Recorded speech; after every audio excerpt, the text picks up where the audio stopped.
Hi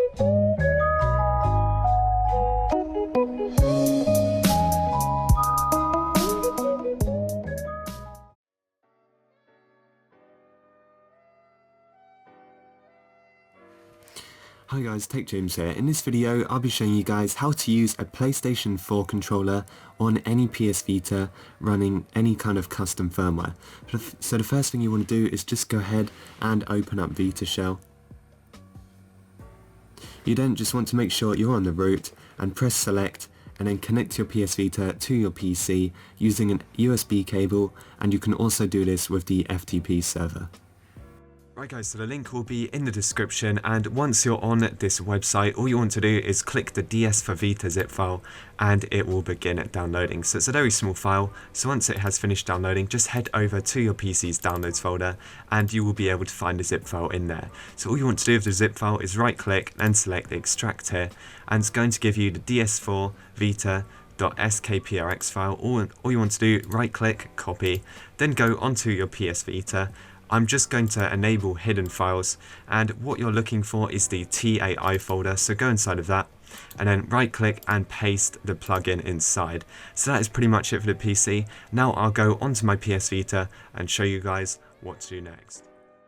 Right guys, once you're back on your PS Vita, you can just press circle to close off this message. Then what you want to do is go to your UXO, because that is where I copied the file to. Then you want to scroll down and you're looking for the TIE folder. Then you just want to scroll down and find the DS4 Vita.skprx.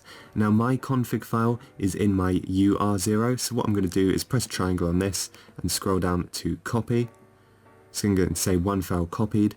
Then I'm just going to go back, go to my URO folder right here, then scroll down and go into the TIE folder of this, and then I'm just going to press triangle and then paste. So you can do this in your UX0 folder, UX0 TIE folder, it doesn't really matter, but I want to do it in my UR folder one. So what you want to do is just go to your config file, scroll down to where it says kernel, UXO or URO, it doesn't really matter, and you just want to press right on the D-pad, and it's going to make a new line underneath. So just press X on the new line, and you want to enter in this exact command. Right guys, so you basically want it to look exactly like this. So UR0 or UX0, depending on where your TIE folder is, TAI/DS for Vita, then just press the small arrow right here. It's then going to look like this, and all you want to do guys is just press circle and go back to the root, or you want to press X to save first, then just press circle and go back to the root. So guys, once you've done all that, what you want to do is just press start, and then you want to scroll down and just press X on reboot.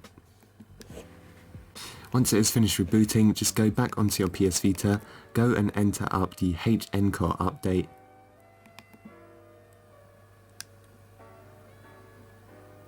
Then all you want to do is just exit it straight away. And now open up your system settings. Then what you want to do is scroll down and go onto devices, then go onto Bluetooth devices.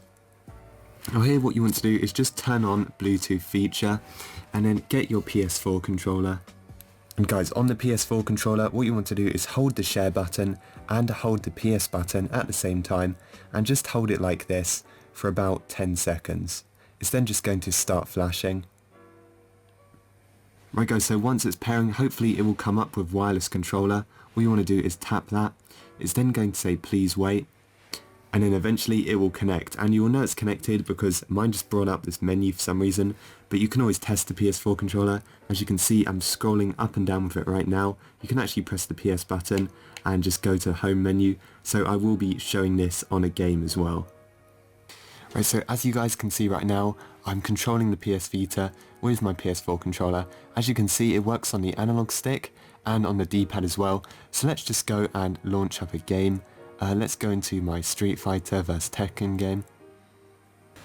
So here is just some proof that it works. I'm just going to play a quick match and show you guys that it's actually really cool using your PS4 controller.